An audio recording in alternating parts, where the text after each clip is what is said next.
Yesus, Engkaulah Bapa kami, Engkaulah Raja kami, terpujilah nama-Mu selalu. Kami mau meletakkan ya Tuhan apa yang menjadi pergumulan hidup kami ya Tuhan saat ini di bawah kaki Engkau ya Tuhan. Membawa hati kami, hidup kami saat ini mengabdi untuk menyembah Engkau, memuji dan memuliakan nama Engkau selalu. Di dalam nama anak-Mu Yesus Kristus Tuhan, kami yang siap mendengar apa yang menjadi firman Tuhan, sama-sama katakan haleluya, amin. Selamat pagi semuanya. Senang setiap pagi, di setiap doa pagi kita dapat berkumpul bersama, beribadah bersama, memuji dan menyembah Tuhan.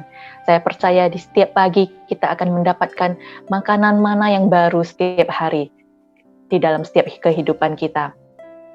Mari kita letakkan, mungkin hari-hari ini kita banyak apa yang kita pikirkan, apa yang harus kita selesaikan, mari kita letakkan di bawah kaki Tuhan pada pagi hari ini, dan kita sama-sama fokus untuk mendengar apa yang menjadi firman Tuhan. Tema pada hari ini yaitu tentang kubangan.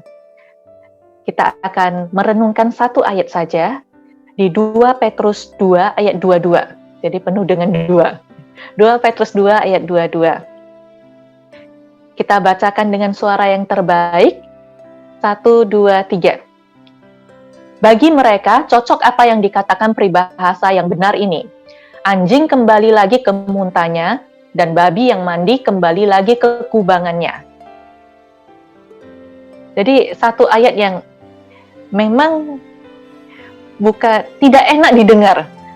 Kok hari ini kita renungkan soal anjing kembali lagi ke muntahnya, dan babi yang mandi kembali lagi ke kubangannya. Tapi ini adalah sebuah peribahasa, sebuah kalimat peringatan dari Petrus kepada jemaat yang ada di Asia Kecil untuk berhati-hati terhadap apa? Terhadap nabi-nabi palsu dan guru-guru palsu yang diibaratkan seperti peribahasa yang ada yang kita bacakan tadi. Jadi kalau Anda baca judul perikopnya yaitu nabi-nabi dan guru-guru yang palsu. Jadi peribahasa ini adalah sebuah kalimat peringatan dari Petrus kepada jemaat. Karena babi sekalipun, walaupun sudah dimandikan bersih, secara alami untuk mendinginkan badannya, dia akan kembali ke kubangan. Seperti apa yang diilustrasikan tadi di PowerPoint yang ada. Jadi kubangan itu adalah lubang yang ada di tanah, lubang yang ada airnya atau lumpur, dan pastinya babi tersebut akan menjadi kotor kembali. Ini hanya peribahasa ya, tidak ada yang tersinggung dengan kata-kata mengenai nama binatang, misalnya anjing dan babi. Ini hanyalah ilustrasi peribahasa. Jadi di Amsal 26 ayat 11 dikatakan seperti ini. Seperti anjing kembali ke muntahnya, demikianlah orang bebal yang mengulangi kebodohannya. Ini ada seekor babi, sebenarnya lucu kalau dimandikan itu warna pink itu nampaknya lucu sekali, imut sekali. Tapi kalau sudah ke kubangan kayaknya nggak lucu lagi, penuh dengan kotoran. Jadi babi ini secara alami, kenapa Petrus memakai peribahasa ini? Karena babi secara alami, walaupun sudah dibersihkan, dia akan cari lagi kubangan tersebut. Karena untuk mendinginkan badannya. Tapi ilustrasi ini dimaksudkan seperti orang bebal mengulangi kebodohannya.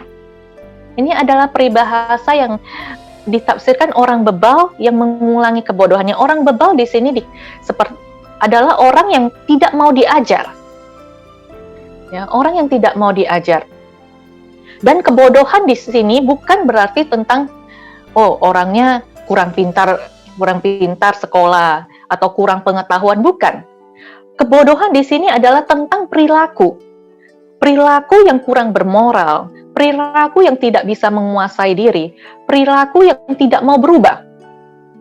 Jadi orang yang tidak mau diajar sehingga dia itu tidak bisa menguasai diri dan tidak mau berubah.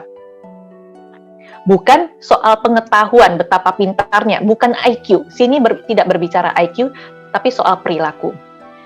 Dan ketika kata mengulangi, berarti tidak hanya satu kali, terus diulangi.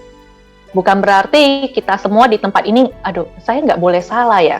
Kalau salah berarti saya masuk kubangan. Nggak seperti itu. Semua di antara kita, termasuk dengan saya, mungkin kita pernah berbuat kesalahan-kesalahan dan itu ditegur oleh Roh Kudus, tetapi kita bangkit kembali.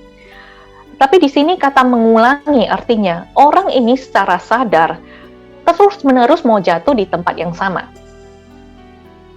Ya, secara sadar terus-menerus jatuh di tempat yang sama, kesalahan yang sama, karena tidak mau diajar, karena tidak mau berubah.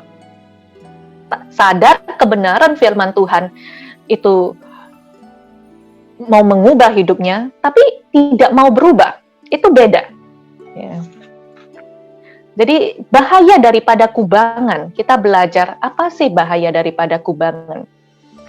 Pertama, telah melepaskan diri, tetapi terlibat lagi dengan kecemaran dunia. Bahaya kubangan, orang ini telah melepaskan diri, telah dimerdekakan oleh kebenaran, tetapi terlibat lagi di dalam kecemaran dunia. Kalau kita ilustrasikan, kalau babi sudah dimandikan, tetapi dia mau kembali lagi ke kubangannya, menjadi kotor kembali. Di ayat 20 saya bacakan kepada Anda, sebab jika mereka, oleh pengenalan mereka akan Tuhan dan Juru Selamat kita, Yesus Kristus, telah melepaskan diri dari kecemaran-kecemaran dunia, tetapi terlibat lagi di dalamnya, maka akhirnya keadaan mereka lebih buruk daripada yang semula. Jadi orang-orang ini sudah mengenal tentang Tuhan dan menerima Tuhan sebagai Juru Selamat, telah melepaskan diri dari kecemaran dunia, namun terlibat lagi, namun mencemplungkan diri lagi kepada kecemaran-kecemaran dunia. Jadi bagaimana kita tahu ketika seseorang itu mencoba untuk mencemplungkan kita di dalam sebuah kubangan? Di sana dikatakan berhati-hatilah kepada guru-guru palsu. Bagaimana kita membedakannya? Guru-guru palsu yang kembali kepada kecemaran dunia, itu buahnya itu dengan kata-katanya, ucapan kata-katanya itu sombong, congkak, dan sia-sia. Apa yang dikatakannya itu untuk mencari keuntungan pribadi, bukan untuk mendekatkan seseorang kepada Tuhan, untuk membawa seseorang itu mengenal Tuhan, tetapi untuk keuntungan pribadi. Sehingga hidup mereka itu menurut hawa nafsu, keserakahan, bahkan kata-kata mereka itu menghujat jalan kebenaran. Nah, parahnya, kenapa kita dikatakan Petrus kepada jemaat Asia kecil untuk berhati-hati? Di ayat 14, di sana dikatakan mereka itu memikat orang-orang yang lemah. Guru-guru palsu itu memikat orang-orang yang lemah. Nah, parahnya itu mereka menarik orang lain untuk masuk ke kubangan. Bukan hanya mereka sendiri yang masuk ke kubangan oleh karena kecemaran dunia, tapi jika ada orang-orang yang lemah berada di dekatnya, dia juga ikut menariknya, memikat mereka, menarik mereka untuk masuk bersama-sama di dalam kecemaran dunia. Apa yang kita pelajari hari ini? Ketika kita dalam keadaan yang lemah, kuatkan hati kita.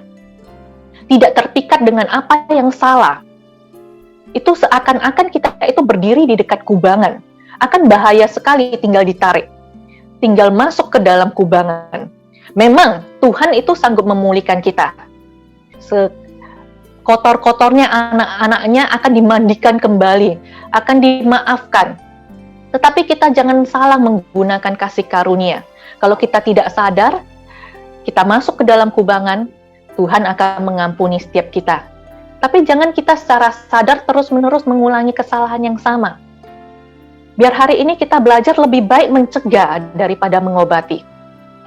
Ngapain kita sudah bersih, kita sudah mengenal Tuhan, tetapi kita kembali kepada kecemaran dunia. Maka di dalam keadaan lemah, kuatkan setiap hati kita, tidak terpikat dengan orang-orang yang salah yang mau menjerumuskan kita masuk di dalam kecemaran dunia. Nah, bahaya kubangan yang kedua, jika tadi telah melepaskan diri, namun terlibat lagi dalam kecemaran dunia, yang kedua adalah telah mengenal jalan kebenaran, tetapi berbalik dari perintah kudus yang disampaikan. Telah mengenal jalan kebenaran, sudah tahu tentang firman, mengenal jalan kebenaran, tetapi berbalik dari perintah kudus yang disampaikan. Nah, hati-hati tentang berbalik. Ingat, istri Lot yang berbalik menjadi tiang garam, menoleh ke belakang. Ini ibarat babi yang sudah bersih masuk di kandang, tapi dia mau keluar lagi untuk kekubangan. Mereka di sini, di ayat-ayat ini dikatakan hati-hati juga terhadap nabi-nabi palsu. Apa itu nabi-nabi palsu? Nabi-nabi palsu itu berani mengatasnamakan Tuhan di dalam perkataan mereka, bahkan di dalam apa yang mereka sampaikan. Tetapi sesungguhnya mereka tidak mengatakan kebenaran dari Allah. Orang yang bisa mengatakan atas nama Tuhan, tetapi yang diucapkan tidak sesuai dengan kebenaran firman Tuhan. Apa yang membedakan? Yaitu apakah yang dikatakan itu sesuai dengan firman Tuhan. Sebab itu anak-anak Tuhan harus sendiri memiliki hubungan dengan Tuhan dan dengan merenungkan firman Tuhan setiap hari. Di 1 Yohanes 4 ayat 1 dikatakan, saudara-saudaraku yang kekasih, janganlah percaya akan setiap roh, tetapi ujilah roh-roh itu. Apakah mereka berasal dari Allah? Sebab banyak nabi-nabi palsu yang telah muncul dan pergi ke seluruh dunia. Apa yang bisa kita bedakan tentang nabi-nabi palsu? Yaitu apa yang dikatakannya tidak sesuai dengan jalan kebenaran. Nah, sama parahnya guru-guru palsu dan nabi-nabi palsu.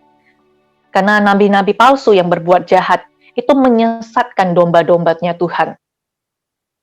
Menyesatkan domba-dombanya Tuhan, menyesatkan jalan-jalan anak-anak Tuhan. Sehingga dia mengarahkan anak-anak Tuhan itu ke kubangan. Yang satu menyesatkan, mengarahkan, yang satu lagi siapa yang berada di dekat dipikatnya dan ditariknya turun. Ini yang dimaksudkan oleh Petrus kepada jemaat, berhati-hatilah terhadap guru-guru palsu dan nabi-nabi palsu. Dan dia ilustrasikan mengenai tentang babi yang selalu mau masuk ke dalam sebuah kubangan, yang terus mengulangi perilakunya. Mari kita saat ini, renungan pagi hari ini, kita belajar menjauhlah dari kubangan. Lebih baik mencegah daripada mengobati. Ya, mari kita menjauh dari kubangan dengan bagaimana? Pertama, hati yang mengenal Tuhan. Menjauh dari kubangan, pertama, mari kita aplikasikan di dalam hidup kita itu hati yang mengenal Tuhan. Bagaimana hati kita itu mengenal Tuhan? Mari kita disiplin, menguasai diri kita itu untuk bersekutu intim dengan Tuhan. Kita katakan kepada Tuhan setiap hari, ku ingin selalu bersekutu denganmu, menikmati hadiratmu, biarkan rohmu tinggal dalam hidupku, sungguh indah bersamamu selamanya. Apapun yang menjadi keadaan kita saat ini, bahkan kita di dalam keadaan lemah, katakan selalu, kuasai diri kita untuk selalu ingin bersekutu intim dengan Tuhan. Katakan kau ingin selalu bersekutu intim denganmu. Biarkan roh Allah terus tinggal di dalam hidupku sampai dengan selamanya. Jika bahkan Anda tidak sanggup oleh karena banyaknya permasalahan, belajar dari seseorang yang berkata kepada Tuhan, Tuhan tolonglah aku. Aku percaya Tuhan, tolonglah aku yang kurang percaya ini, yang tidak percaya ini. Tuhan tolonglah aku untuk berdoa. Tuhan tolonglah aku untuk bersekutu intim dengan Engkau. Saya percaya Tuhan akan memberi kekuatan untuk kita dapat menguasai hati kita, pikiran kita untuk bersekutu intim dengan Dia. Jujur di hadapan Tuhan. Tuhan tolong aku. Di dalam keadaan ini, saya tidak bisa fokus untuk menyembah Tuhan. Saya percaya Tuhan akan memberi kekuatan kepada kita. Jadi rumah yang sudah bersih, itu setiap hari harus dibersihkan. Kita sudah diselamatkan. Setelah itu kita harus senantiasa bersekutu intim dengan Tuhan. Bahkan secara fisik, kita nggak hanya satu hari atau seminggu hanya satu kali membersihkan diri kita, mandi. Bahkan di hari-hari ini, satu hari entah berapa kali asal keluar, kita juga sudah membersihkan diri. Ini tubuh, apalagi hati kita. Mari senantiasa bawa hati yang rindu untuk bersekutu intim dengan Tuhan. Dari hati yang mengenal Tuhan, kita akan mengenal apa yang bukan berasal dari Tuhan. Kita nggak usah menghakimi, wah ternyata ini dia itu nabi palsu, dia itu guru palsu. Atau kita coba menilai seseorang, siapa yang palsu, siapa yang asli. Nggak usah kita bingung dengan semuanya itu. Mari kita hanya rindu untuk mengenal Tuhan. Dari pengenalan kita akan Tuhan, kita akan dapat membedakan mana yang bukan dari Tuhan. Siapa yang bukan dari Tuhan? Saya beri contoh, seorang pendoa yang sudah lama mengenal saya, sudah 10 tahun lebih, ketika dia mimpi tentang saya, dan ternyata di dalam mimpinya itu, apa yang menjadi perilaku saya, itu tidak sesuai dengan pengenalan dia tentang saya. Sehingga ketika dia cerita, Mak, saya bermimpi tentang Cik Elisa, tetapi bahkan senyumnya itu nggak sama seperti saya secara pribadi. Dan dia tahu itu bukan berasal dari Tuhan, dan dia doakan. Dia doakan hal-hal yang jahat, hal-hal yang berasal dari kuasa kegelapan itu dijauhkan. Nah, kita belajar ketika kita mengenal seseorang, dan ketika kita mau dicobai untuk ditipu dengan cara yang lain, kita akan tahu itu bukan berasal dari orang tersebut. Kalau hari ini Anda mengenal saya, lalu mungkin ada pesan-pesan yang saya sampaikan yang tidak langsung berasal dari saya, mungkin sudah lewat beberapa leader yang lain. Nah, Anda akan tahu ini memang dari Cik Elisa atau bukan. Hanya sebuah ilustrasi kecil untuk kita itu belajar. Ketika kita mengenal Tuhan, pribadinya Tuhan, maka kita akan mengenal apa yang bukan berasal dari Tuhan. Ketika kita mengenal hadirat Tuhan, kita akan mengenal di satu tempat. Jika ada yang tidak berasal dari hadirat Tuhan, kita akan mengetahuinya. Tetapi kita tidak usah sibuk dengan bagaimana dengan kuasa kegelapan, siapa nabi palsu dan guru palsu. Kita nggak usah dialihkan fokus kita kepada yang lain, tapi cukup fokus kita itu hanya mengenal pribadi Tuhan. Sehingga secara sekilas, kalau ada uang palsu di tangan kita, kalau kita ini setiap hari memegang uang, mungkin teller di bank, kita udah tahu yang mana yang asli, yang mana yang palsu. Coba kita nggak setiap hari menghitung, tidak setiap hari itu memegangnya. Kita nggak tahu loh yang mana yang asli dan mana yang palsu. Nah, kedua, setelah kita dari hati yang mengenal Tuhan, bagaimana kita menjauh, yaitu berjalan terus di dalam kebenaran. Jangan berbalik. Sekali kita mengenal Tuhan, no turning back. Tidak menoleh ke belakang, bahkan tidak membalikkan jalan kita lagi. Menyimpang bahkan ke kiri maupun ke kanan, tapi berjalan terus di dalam kebenaran. Bagaimana aplikasinya di dalam hidup kita? Yaitu apa yang menjadi keputusan kita setiap waktu itu harus mengikuti Yesus. Di dalam satu hari, kita itu membuat banyak keputusan. Tapi biarlah setiap keputusan kita itu adalah keputusan yang mengikuti Kristus. masalah-masalah hidup yang terjadi hari-hari ini, satu belum selesai, satu datang lagi. Nah, ketika ada teman yang datang, mungkin berkata, ya Tuhan bisa memakai siapa aja berkata-kata benar. Sehingga dia mencoba membawa kita mencari pertolongan kepada kuasa kegelapan. Mari cari ilah yang ini, atau dengar yang ini sakti, kata-kata ramalannya hebat, dan sebagainya.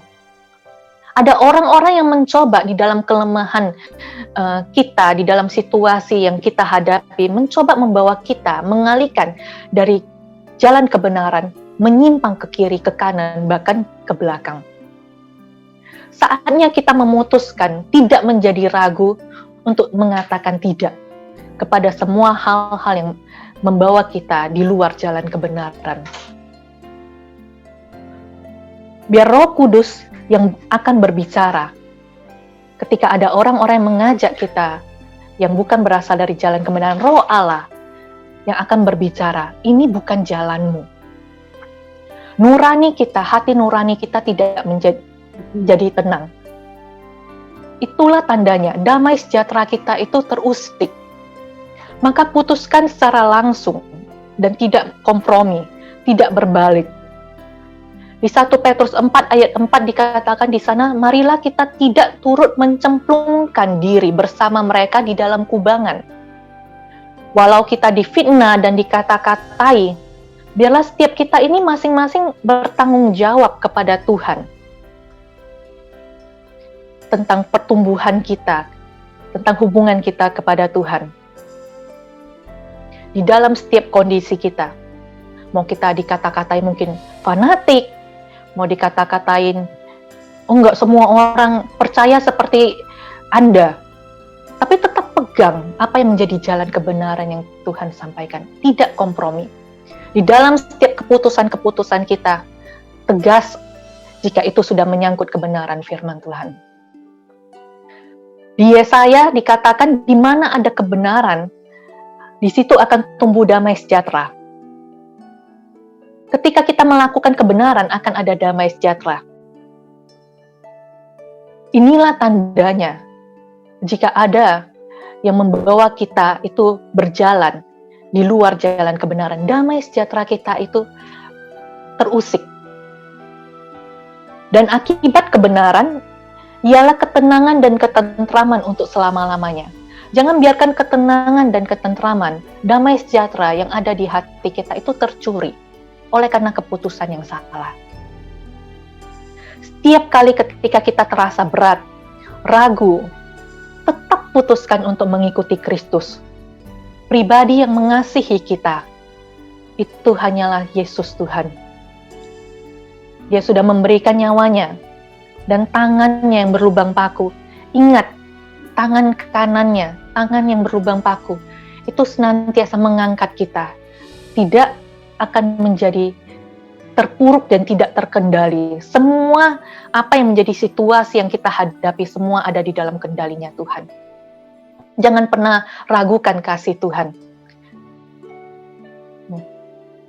Kuatkan diri kita di dalam kondisi yang berat sekalipun ini belum berakhir, asalkan ada Roh Allah bersama denganku, kita akan kuat menghadapi semuanya dengan damai sejahtera, dengan ketenangan, dengan ketentraman.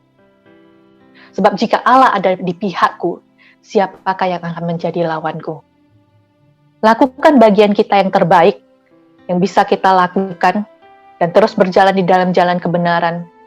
Saya percaya penyertaan Tuhan akan membawa kita melewati semuanya dengan kemuliaan dan kemenangan yang berasal dari Tuhan.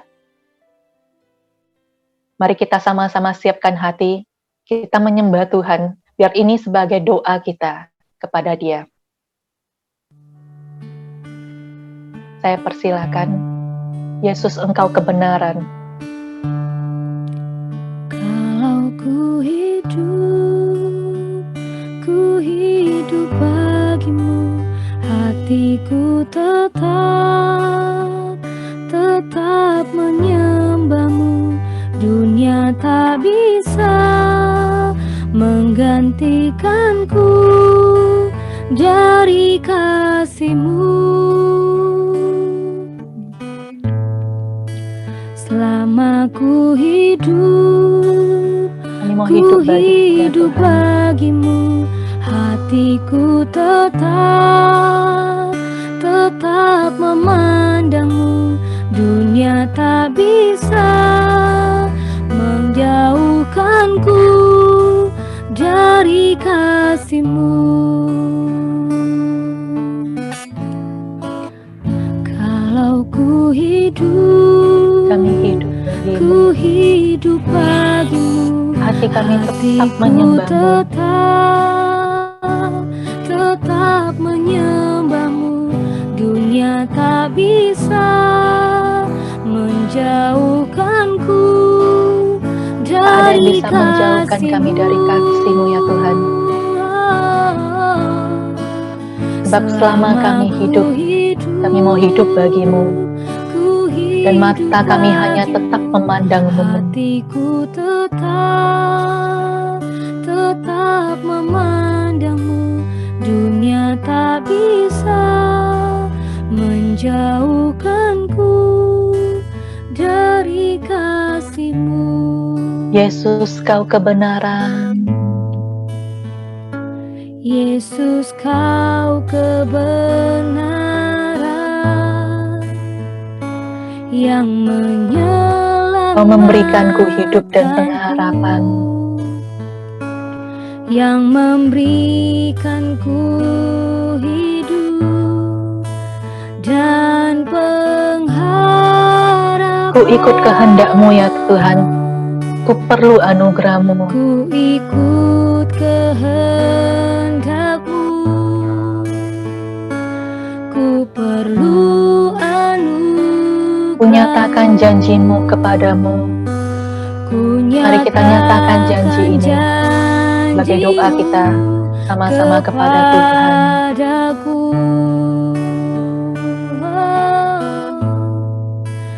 Kalau ku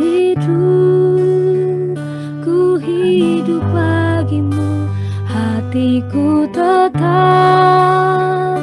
Tuhan, jauhkan kami dari setiap kubangan ya Tuhan. Berikan kami hati yang mengenal Tuhan. Bahwa kami menguasai semua situasi, bukan situasi yang menguasai kami, tapi Roh Allah yang berkuasa atas setiap kami. Di dalam nama Yesus Kristus Tuhan, bahwa kami berjalan di dalam kebenaran firman-Mu ya Tuhan.